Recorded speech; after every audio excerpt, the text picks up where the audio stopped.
Hey there, we have looked into the latest Greenpeace news as they're fighting climate change, and this is what they've been up to in the month of June.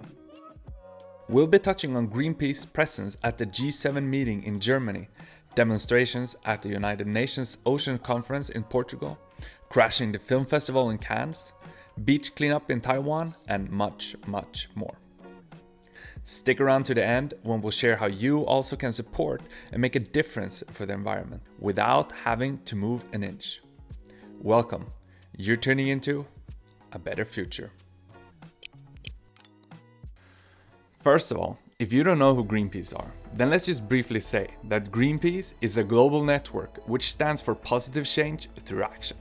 Their mission is to achieve a greener, healthier, and more peaceful planet for all of us and for future generations. So with that said, here are the countries we'll be tuning into today. We hope you are as excited as we are, so let's get into it. Starting in Europe, Germany, in connection with the G7 Leaders Summit in the Bavarian Alps, Greenpeace climbed a mountain and created a peace sign out of torches.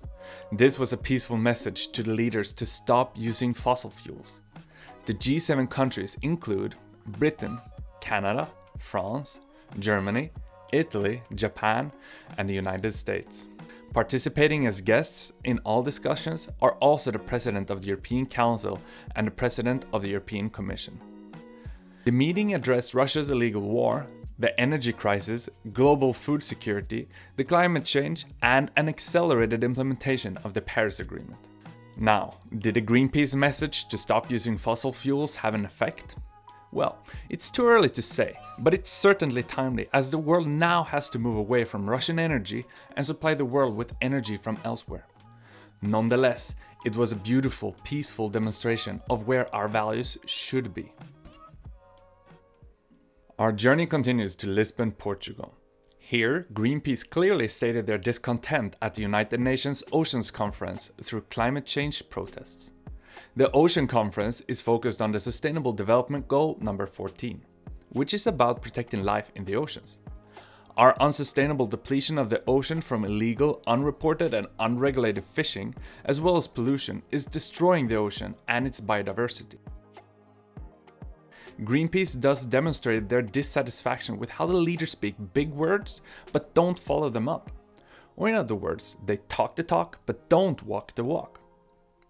Protecting and caring for the ocean is vital to life on Earth, the environment, and climate change, as 70% of Earth is covered by the ocean.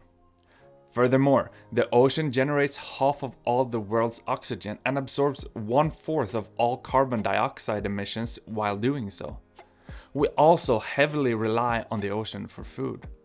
What do you think about this sort of activism? Is it helpful or harmful? Comment below and stick around to the end to learn what easy actions you can contribute with today. Now over to Cannes in France. Here, a Greenpeace member by name Gustav Martner crashed the Cannes Lions Festival. This festival is a celebration of the quote-unquote value of creativity in branded communication, from product and service development to the creative strategy, execution, and impact. Mr. Martner had in previous years won an award and also been a part of the jury. He then worked for car companies and airlines but realized how damaging fossil fuel advertising is to the environment when he learned about their often misleading messages and intentions.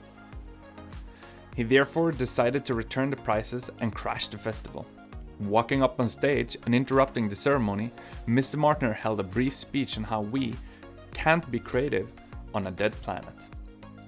And through that speech, he reinforced the importance of banning fossil fuel advertising and sponsorship. As context, more than 30 organizations have started a European Citizens Initiative calling for a ban on fossil fuel advertising and sponsorship in the European Union. See the link below in the description if you want to sign it. Over to Glastonbury, UK. It's not all about demonstrating or correcting, but also inspiring better action. Greenpeace has been at the Glastonbury Festival since 1991.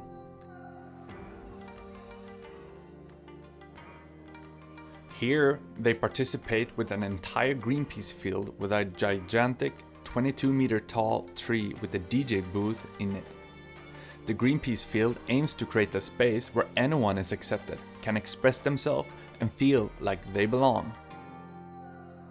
This is where age, sexual preference, race, background, gender, religion, or ability doesn't matter. At Glastonbury, Greenpeace inspires a positive future through interactive artworks, film screenings, music appearances, skate ramps, eco-friendly food, and sustainable hot showers. In order to create a better future and inspire climate change solutions, we must envision and experience them. So thank you, Greenpeace, for that.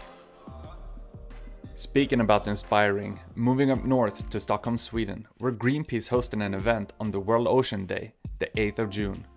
During this event, there were live music performances as well as speeches from Greenpeace ocean experts, Fridays for Future, activists, experts from Stockholm Resilience Center, and many more. The purpose of this event was to inspire and demonstrate a will for climate change and ocean conservancy. In a united effort, the participants of the event recorded brief video messages to the Swedish Foreign Minister, Ann Linde, urging her to fight and act for a strong global ocean agreement. Check out the petition in the description if you want to contribute to this agreement today.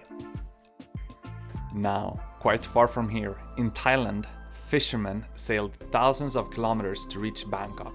The convoy made stops during the journey, visiting coastal communities to discuss sustainable fishing and ocean conservancy.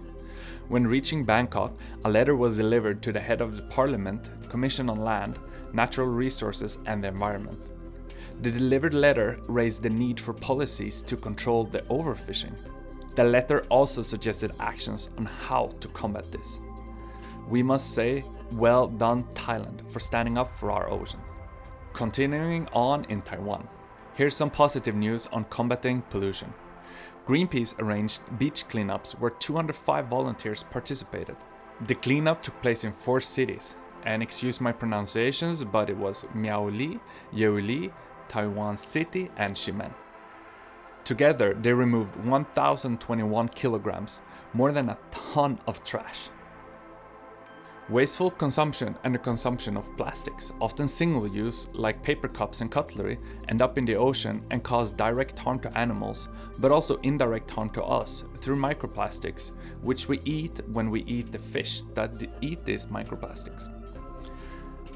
This positive impact and generous act of the 205 volunteers was also conducted to shine light on and get signatures for a Marina Conservation Act. You can find a link in the description if you want to sign the petition and support their efforts. Continuing on to our last 3 stops in South America. In Argentina, Greenpeace hosted a 3D projected film in the railroad station of Buenos Aires. The purpose of this film was to highlight the imminent threat of extinction of jaguars living in the Gran Chaco region. The jaguars, among many other species, are threatened by extinction because of human-caused deforestation. The cutting down and burning of the forest makes room for livestock cultivation and agriculture. The issue of deforestation is massive, as the Gran Chaco region is the second largest oxygen-producing forest after the Amazon rainforest. Deforestation is going to hit hard, as can be seen here in the projected deforestation map by the World Wildlife Fund. In this case, it's also an issue because living in this area are the last 20 jaguars of their species left in the world. Deforestation is not just a local environmental issue, it's a global issue. We need to protest deforestation and honor the wilderness and biodiversity. So stick around to the end to learn what easy actions you can contribute with today. Moving on to Chile. Here, Greenpeace hosted a collective music event through their global project called Roots. The reason for this was that in Chile, water is not a human right, which is a major issue for sustainable development, as 3/4 of Chile is affected by drought. Currently, the water commodity is privatized and communities are pleading for its deprivatization. Greenpeace, Moratima Women and the Sibelius Music Academy of Finland thus hosted a project called Canto del Agua, or translated Song of the Water. This was a multi-day workshop in collective music writing to demonstrate and bring attention to the water deprivatization movement.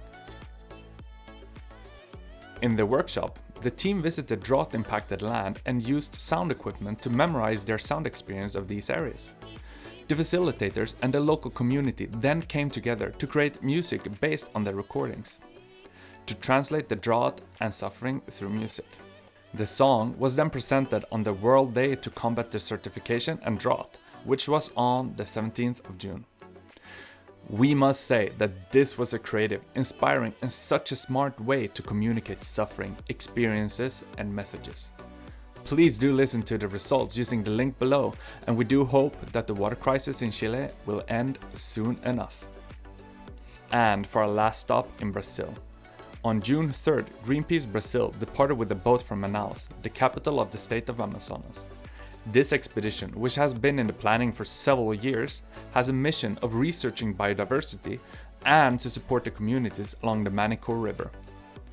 The indigenous communities will be supported in protecting their lifestyle and lands, thus being assisted in both social and nature conservation.